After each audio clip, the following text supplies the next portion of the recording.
What's up, and welcome back to Rumor Has It Official. Let's get straight into talking about Love After Lockup / Life After Lockup. This is season 2, episode 18, and the title of this episode is Second Chances. Starting off with Clint and Tracy. So Tracy is finally meeting Clint's family, and she has 5 hours left until she's off parole. These two are packing to go to Vegas as well, which is a big mistake. We all know that she's just fresh off of parole or getting off of parole. There's no way that she should be taking her tail down to Vegas. So that's a disaster waiting to happen. Moving on, and now they are 45 minutes late to brunch with Clint's parents. And how are you going to be late? 45 minutes late to a brunch that you begged for. Like, you've begged for this moment and you have the audacity to be extremely late. Like, these two are just pathetic. Let's move on to Andrea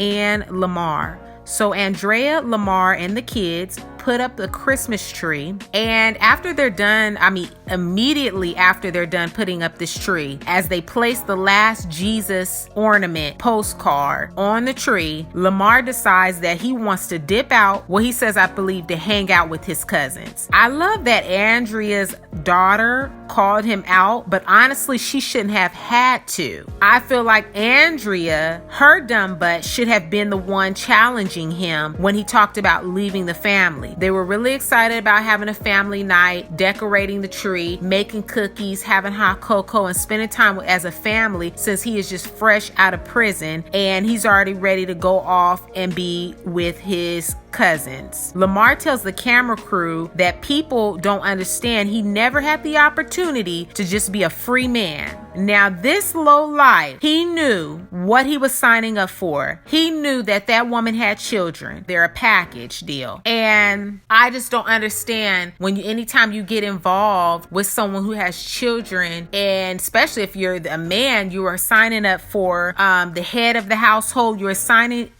up to be a family man. So this is just so foolish. I don't have any words. Let's move on to Lizzie and Scott. So Lizzie is on her way to surprise Scott, and when she knocks on the door, a woman answers. Let's move on to Megan, Michael, and Sarah. So Sarah's going in for an induction, and she's having her baby girl. When this is recorded, she says she's having the baby the next day. We all know that she's already had the baby. Her friend says that she's glad Michael's not around because he just puts a lot of stress on her. Sarah says Michael has to choose between his family and Megan. It's really a sad thing that she's still expecting him to come around and choose. I mean, to me, when you say something like that, that's like you ain't done. You still have hope. You're still hoping that he'll come around, and that's pretty sad as well, because her mind should already kind of be made up to move forward. He's not even gonna be there for the birth of his second child. So I mean, if that's not enough for you to kind of wake up, I don't know what will be. Megan, on the other hand, she goes to Michael's and brings food because he can't leave the house, and she's not allowed inside the house. So she said the only option she has is to go pick up some food, pull up in the driveway of his mother's house, and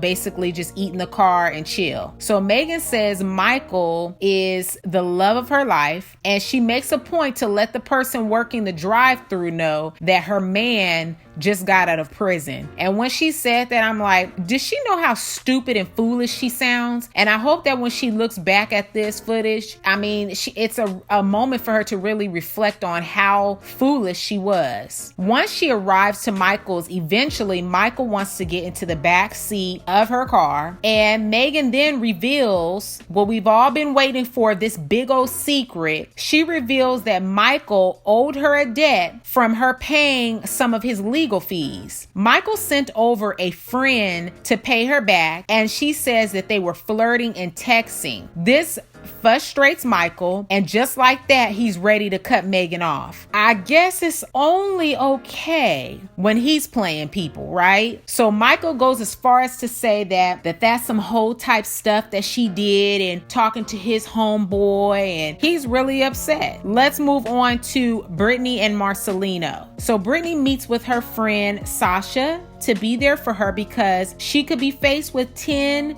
to 30 years for her crimes. She tells her she values her friendship and sees her as family. She gets very emotional because ex-felons can't visit others while they're locked up in prison. Let's move on to Lizzie and Scott. So Charlene answers Scott's door and it's Lizzie. Lizzie thinks that Charlene is Jasmine, and when Charlene confirms what her name is, Lizzie then goes as far as to kind of bombard her way into the house. Scott comes to the front door, hugs her while telling her that he's missed her so much. Lizzie wants to know if he's been with Jasmine. Scott is bashing Jasmine. No, I forget her. No, I ain't been with Jasmine. I haven't even touched that woman. You know, he's very adamant trying to prove that he hasn't touched her, but they kissed. I mean, so what are you saying right now? Like, you were dating this woman and they didn't really go into what happened. You know, he was very brief about what happened with Jasmine, but I think that something else went down. So I kind of wish that Jasmine could tell her side of the story of why her and Scott didn't work out, because she seemed to really like him. So Lizzie is pressed, basically, you can tell, and she is the one that broke up with Scott. So I don't understand why she's so pressed and wanting to know about the other women that he's dated. She even goes as far as to say that Scott cheated on her. And if you broke up with somebody and then after that they got with somebody else, that's not cheating.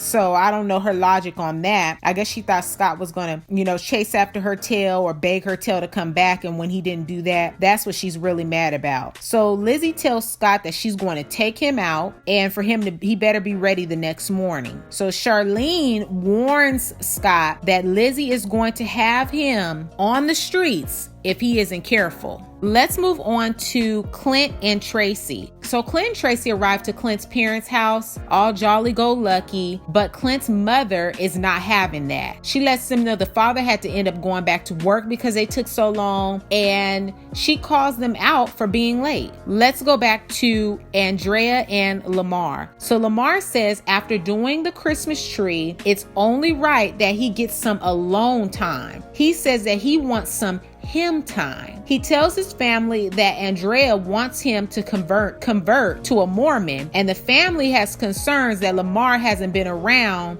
since Andrea. His friend tells him that he needs to figure out if he is married with her out of loyalty or as a way of paying her back for all that she's done for him, or is it love? Is it true love? Let's move on to Brittany and Marcelino. So when Brittany gets home, Marcelino doesn't like the time Brittany got home and says that she needs to respect the schedule. Since he needs the car to take Giovanni to school in the morning, she needs to respect the schedule. She decided to take a car service home instead of driving because she had been drinking, which I thought was very responsible of her. But comment down below if you agree with her or Marcelino. I'm thinking it's going back to him not wanting her to hang with Sasha or Amanda. It's not the fact that she went out. It's not the fact that what time she came back. It's not the fact that she took a car service home because she was drinking. I think it's just all summing up to him not wanting her to hang around ex-felons, people that she was locked up with previously. Let's go back to Clint and Tracy. So Clint and Tracy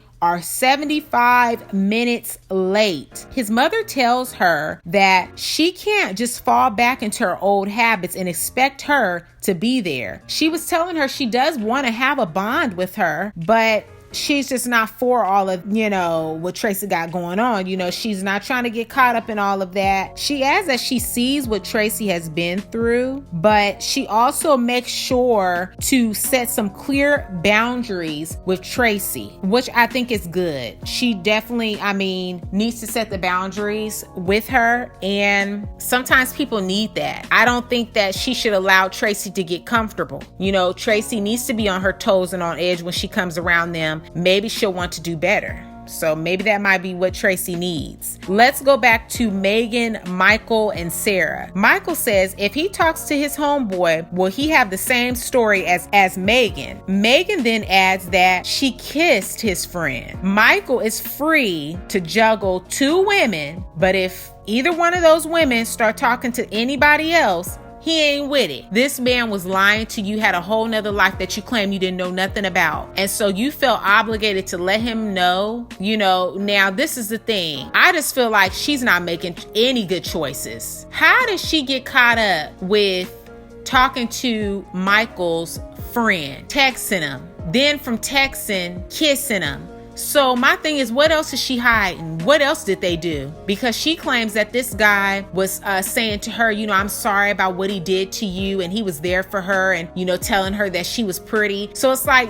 are you that desperate for attention? Like, you are that desperate for attention, basically. Yes, you are. I'm going to answer my own question. You are that desperate for attention because any man could say something nice to you and then you're just so gullible and open to kiss him, text him, sending him pictures. Like, something about this story doesn't sound right. You guys comment down below. Now that Megan has finally revealed her little secret, comment down below what you thought. Do you think that she should even told Michael that or just took it to the grave? Or do you feel like she did need to tell him? Do you feel like she's lying about her secret? I don't know. Comment down below. I need to hear from you guys. Let me know what you thought about Life After Lockup. This is season 2, episode 18. Again, the title of this episode was Second Chances. Comment down below in the comment section. I look forward to talking to you guys about this episode. Give this video a big thumbs up. Share it with a friend who also loves watching Life After Lockup. Don't forget to subscribe and hit that bell so you'll be notified on the next time that I make an upload. And I will catch you guys in the next video. Peace.